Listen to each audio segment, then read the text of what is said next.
O Evangelho segundo o Espiritismo, capítulo 5, Bem-aventurados os aflitos. Subitem deste vídeo áudio de hoje, motivos de resignação. É a lição 12. Por estas palavras, bem-aventurados os aflitos, pois que serão consolados, Jesus aponta a compensação que hão de ter os que sofrem e a resignação que leva o padecente a bem dizer do sofrimento como prelúdio da cura. Também pode essas palavras ser traduzidas assim: deveis considerar-vos felizes por sofrerdes, visto que as dores deste mundo são pagamento da dívida que as vossas passadas faltas vos fizeram contrair. Suportadas pacientemente na terra, essas dores vos poupam séculos de sofrimentos na vida futura.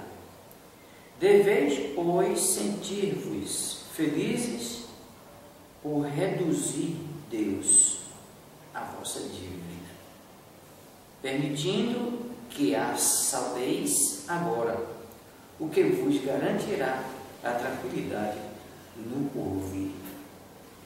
O homem que sofre assemelha-se a um devedor de avulta soma, a quem o credor diz: se me pagares hoje mesmo a 100ª parte do teu débito, quitar-te-ei, do restante ficarás livre.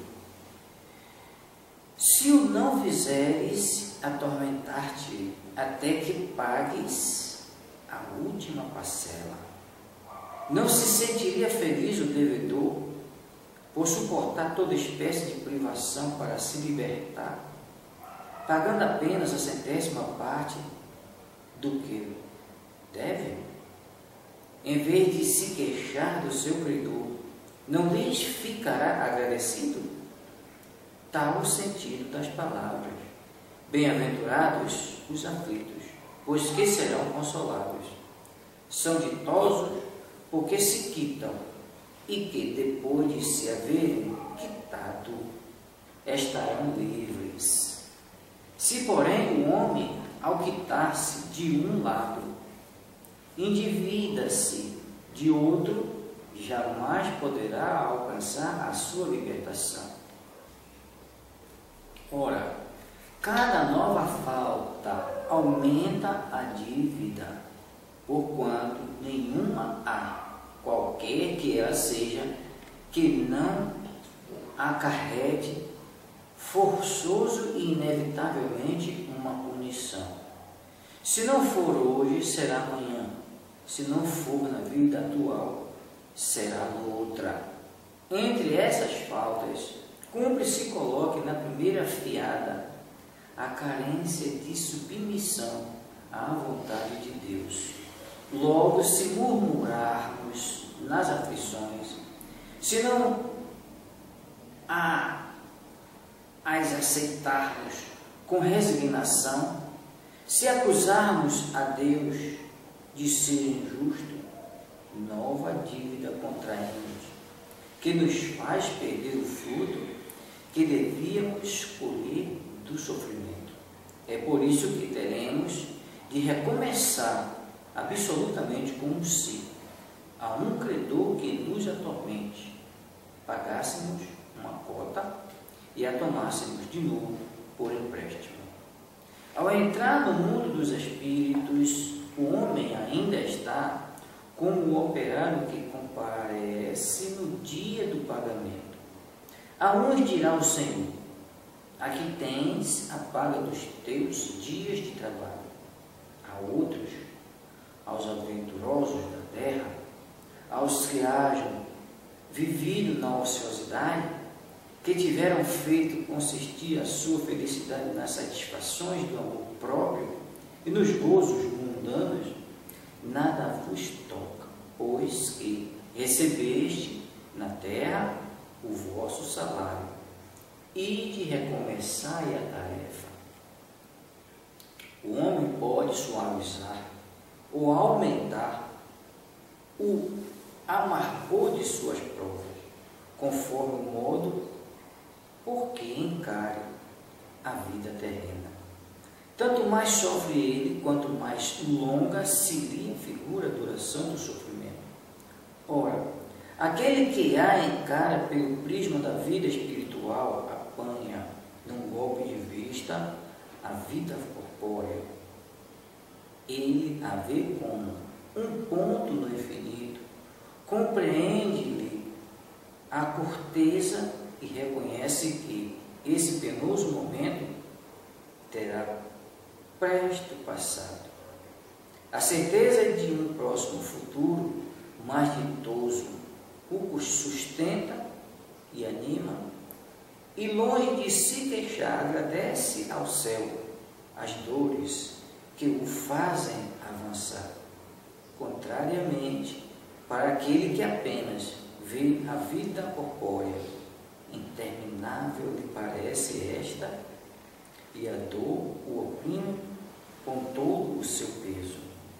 Daquela maneira de considerar a vida, resulta ser diminuída a importância das coisas deste mundo e sentir-se compelido o homem a moderar seus desejos, a contentar-se com a sua posição, sem invejar a dos outros, a receber atenuada a impressão dos reveses e das decepções que experimente.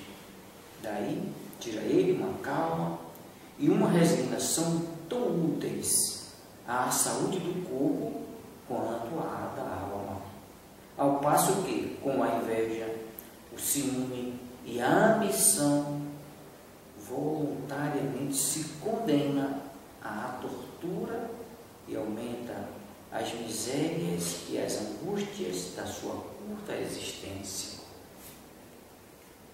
O suicídio e a loucura, a calma e a resignação, ao lidas da maneira de considerar a vida terrestre, a de confiança no futuro, dão ao espírito uma serenidade que é o melhor preservativo contra a loucura e o suicídio. Com efeito, é certo que a maioria dos casos de loucura se deve à comoção produzida pelas vicissitudes que o homem não tem a coragem de suportar. Ora, se encarando as coisas deste mundo da maneira por que o Espiritismo faz que ele as considere, o homem recebe com indiferença, mesmo com alegria, os reveses e as decepções que o houveram desesperado noutras circunstâncias. Evidente se torna que essa força que o coloca acima dos acontecimentos lhe preserva de abalos a razão, os quais, se não fora isso, o conturbariam. O mesmo ocorre com o suicídio, posto de lado os que se dão em estado de embriaguez e de loucura, aos quais se pode chamar de inconscientes. É incontestável que tem ele sempre, por causa um descontentamento, por quaisquer que sejam os motivos particulares que se lhe apontem. Ora, aquele que está certo de que só é desventurado por um dia e que melhores serão os dias que hão de vir, enche-se facilmente de paciência. Só se desespera quando nenhum tem divisa para os seus sofrimentos. e que é a vida humana com relação à eternidade, senão bem menos que um dia. Mas para o que não crê na eternidade e julga que com a vida tudo se acaba, se os infortúnios e as aflições o acabrunham, unicamente na morte vê uma solução para as suas amarguras. Nada esperando, acha muito natural, muito lógico, mesmo abreviar pelo suicídio as suas misérias. A incredulidade, a simples dúvida sobre o futuro, as ideias materialistas, numa palavra, são os maiores incitantes ao suicídio. Ocasionam a covardia moral. Quando homens de ciência, apoiados na autoridade do seu saber, se esforçam por provar aos que os ouvem ou leem que estes nada têm a esperar depois da morte, não estão de fato levando-os a deduzir que se são desgraçados, coisa melhor não lhes resta senão se matarem? Que lhes poderiam dizer para desviá-los dessa circunstância? Que compensação lhes podem oferecer? Que esperança lhes podem dar? Nenhuma, a não ser o nada. Daí se deve concluir que, se o nada é o único remédio heróico, a única perspectiva, mais vale buscá-lo imediatamente e não mais tarde para sofrer por menos tempo. A propagação das doutrinas materialistas é, pois, o veneno que inocula a ideia do suicídio na maioria dos que se suicidam. E os que se constituem apóstolos de semelhantes doutrinas assumem tremenda responsabilidade. Como o Espiritismo, tornada impossível a dúvida, muda o aspecto da vida. O crente sabe que a existência se prolonga indefinidamente para além do túmulo, mas em condições muito diversas, donde a paciência e a resignação, que o afastam muito naturalmente de pensar no suicídio, donde, em suma, a coragem moral. O Espiritismo ainda produz sobre esse aspecto outro resultado igualmente positivo e talvez mais decisivo. Apresenta-nos os próprios suicidas e informa-nos da situação desgraçada em que se encontram e a provar que ninguém viola impunemente a lei de Deus, que proíbe ao homem cortar a sua vida.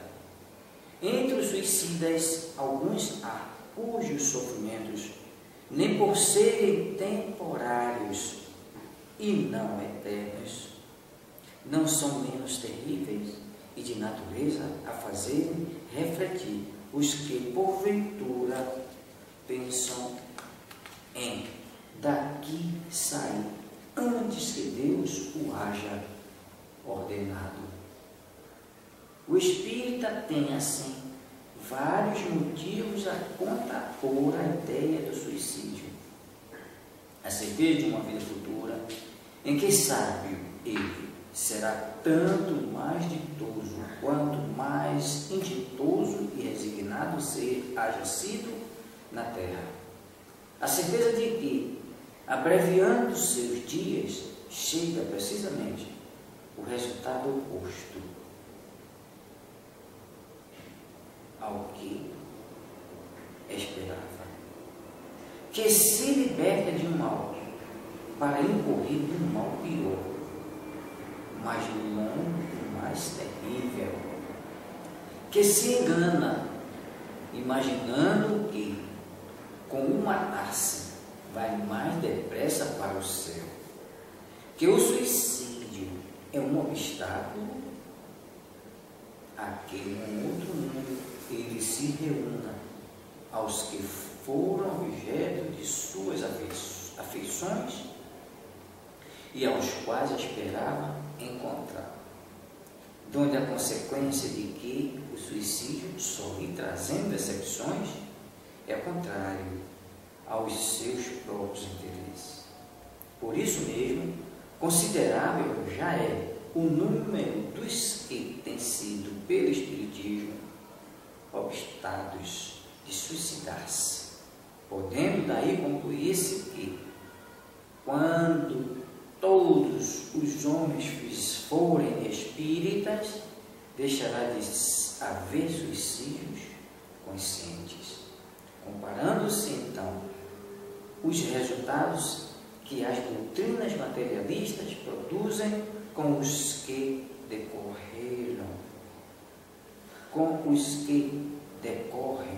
da doutrina espírita. Somente do ponto de vista do suicídio, forçoso será reconhecer que, enquanto a lógica das primeiras a ela conduz, o da outra o evita, fato que a experiência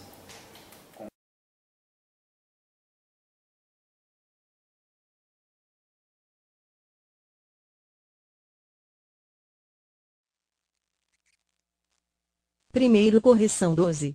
Por estas palavras, bem-aventurados os aflitos, pois que serão consolados, Jesus aponta a compensação que hão de ter os que sofrem e a resignação que leva o padecente a bendizer do sofrimento, como prelúdio da cura.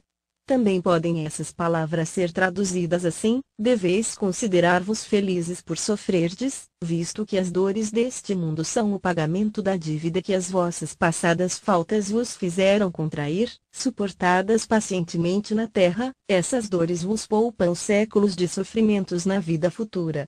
Deveis, pois, sentir-vos felizes por reduzir Deus a vossa dívida, permitindo que a saldeis agora, o que vos garantirá a tranquilidade no porvir. O homem que sofre assemelha-se a um devedor de avultada soma, a quem o credor diz: se me pagares hoje mesmo a 100ª parte do teu débito, quitar-te-ei do restante e ficarás livre, se o não fizeres. Atormentar-te-ei, até que pagues a última parcela. Não se sentiria feliz o devedor por suportar toda a espécie de privações para se libertar, pagando apenas a 100ª parte do que deve? Em vez de se queixar do seu credor, não lhe ficará agradecido. Tal o sentido das palavras: bem-aventurados os aflitos, pois que serão consolados. São ditosos, porque se quitam e porque, depois de se haverem quitado, estarão livres. Se, porém, o homem, ao quitar-se de um lado, endivida-se de outro, jamais poderá alcançar a sua libertação. Ora, cada nova falta aumenta a dívida, porquanto nenhuma há, qualquer que ela seja, que não acarrete forçosa e inevitavelmente uma punição. Se não for hoje, será amanhã; se não for na vida atual, será noutra. Entre essas faltas, cumpre se coloque na primeira fiada a carência de submissão à vontade de Deus. Logo, se murmurarmos nas aflições, se não as aceitarmos com resignação e como algo que devemos ter merecido, se acusarmos a Deus de ser injusto, nova dívida contraímos, que nos faz perder o fruto que devíamos colher do sofrimento. E por isso que teremos de recomeçar, absolutamente como se, a um credor que nos atormente, pagássemos uma cota e a tomássemos de novo por empréstimo. Ao entrar no mundo dos espíritos, o homem ainda está como o operário que comparece no dia do pagamento. A uns dirá o Senhor: aqui tens a paga dos teus dias de trabalho; a outros, aos venturosos da terra, aos que hajam vivido na ociosidade, que tiverem feito consistir a sua felicidade nas satisfações do amor próprio e nos gozos mundanos, nada vos toca, pois que recebestes na terra o vosso salário. Ide recomeçai a tarefa. 13. O homem pode suavizar ou aumentar o amargor de suas provas, conforme o modo por que encare a vida terrena. Tanto mais sofre ele, quanto mais longa se lhe afigura a duração do sofrimento. Ora, aquele que encara pelo prisma da vida espiritual apanha, num golpe de vista, a vida corpórea. Ele a vê como um ponto no infinito, compreende-lhe a corteza e reconhece que esse penoso momento terá presto passado. A certeza de um próximo futuro mais ditoso sustenta e anima e, longe de se queixar, agradece ao céu as dores que o fazem avançar. Contrariamente, para aquele que apenas vê a vida corpórea, interminável lhe parece esta, e a dor o oprime com todo o seu peso. Daquela maneira de considerar a vida, resulta ser diminuída a importância das coisas deste mundo, e sentir-se compelido o homem a moderar seus desejos, a contentar-se com a sua posição, sem invejar a dos outros, a receber atenuada a impressão dos reveses e das decepções que experimente. Daí tira ele uma calma e uma resignação tão úteis à saúde do corpo quanto à da alma, ao passo que, com a inveja, o ciúme e a ambição, voluntariamente se condena à tortura e aumenta as misérias e as angústias da sua curta existência. Segundo correção 15. O mesmo ocorre com o suicídio. Postos de lado os que se dão em estado de embriaguez e de loucura, aos quais se pode chamar de inconscientes, é incontestável que tem ele sempre por causa um descontentamento, quaisquer que sejam os motivos particulares que se lhe apontem. Ora, aquele que está certo de que só é desventurado por um dia e que melhores serão os dias que hão de vir, enche-se facilmente de paciência. Só se desespera quando nenhum termo divisa para os seus sofrimentos. E que é a vida humana, com relação à eternidade, se não bem menos que um dia? Mas, para o que não crê na eternidade e julga que com a vida tudo se acaba, se os infortúnios e as aflições o acabrunham, unicamente na morte vê uma solução para suas amarguras. Nada esperando, acha muito natural, muito lógico mesmo, abreviar pelo suicídio as suas misérias. 16. A incredulidade, a simples dúvida sobre o futuro, as ideias materialistas, numa palavra, são os maiores incitantes ao suicídio, ocasionam a covardia moral. Quando homens de ciência, apoiados na autoridade do seu saber, se esforçam por provar aos que os ouvem ou leem que estes nada têm a esperar depois da morte, não estão de fato levando-os a deduzir que, se são desgraçados, coisa melhor não lhes resta senão se matarem. Que lhes poderiam dizer para desviá-los dessa consequência? Que compensação lhes podem oferecer? Que esperança lhes podem dar? Nenhuma, a não ser o nada. Daí se deve concluir que, se o nada é o único remédio heróico, a única perspectiva, mais vale buscá-lo imediatamente e não mais tarde, para sofrer por menos tempo. A propagação das doutrinas materialistas é, pois, o veneno que inocula a ideia do suicídio na maioria dos que se suicidam, e os que se constituem apóstolos de semelhantes doutrinas assumem tremenda responsabilidade. Com o Espiritismo, tornada impossível a dúvida, muda o aspecto da vida. O crente sabe que a existência se prolonga indefinidamente para lá do túmulo, mas em condições muito diversas, donde a paciência e a resignação que o afastam muito naturalmente de pensar no suicídio, donde, em suma, a coragem moral. 17. O Espiritismo ainda produz, sob esse aspecto, outro resultado igualmente positivo e talvez mais decisivo. Apresenta-nos os próprios suicidas a informar-nos da situação desgraçada em que se encontram e a provar que ninguém viola impunemente a lei de Deus, que proíbe ao homem encurtar a sua vida. Entre os suicidas, alguns há cujos sofrimentos, nem por serem temporários e não eternos, não são menos terríveis e de natureza a fazer refletir os que porventura pensam em daqui sair, antes que Deus o haja ordenado. O espírita tem, assim, vários motivos a contrapor à ideia do suicídio, a certeza de uma vida futura, em que, sabe-o ele, será tanto mais ditoso, quanto mais inditoso e resignado haja sido na terra, a certeza de que, abreviando seus dias, chega, precisamente, a resultado oposto ao que esperava, que se liberta de um mal, para incorrer no mal pior, mais longo e mais terrível, que se engana, imaginando que, com o matar-se, vai mais depressa para o céu, que o suicídio é um obstáculo a que no outro mundo ele se reúna aos que foram objeto de suas afeições e aos quais esperava encontrar, donde a consequência de que o suicídio, só lhe trazendo decepções, é contrário aos seus próprios interesses. Por isso mesmo, considerável já é o número dos que têm sido, pelo Espiritismo, obstados de suicidar-se, podendo daí concluir-se que, quando todos os homens forem espíritas, deixará de haver suicídios conscientes. Comparando-se, então, os resultados que as doutrinas materialistas produzem com os que decorrem da doutrina espírita, somente do ponto de vista do suicídio, forçoso será reconhecer que, enquanto a lógica das primeiras a ele conduz, a da outra o evita, fato que a experiência confirma.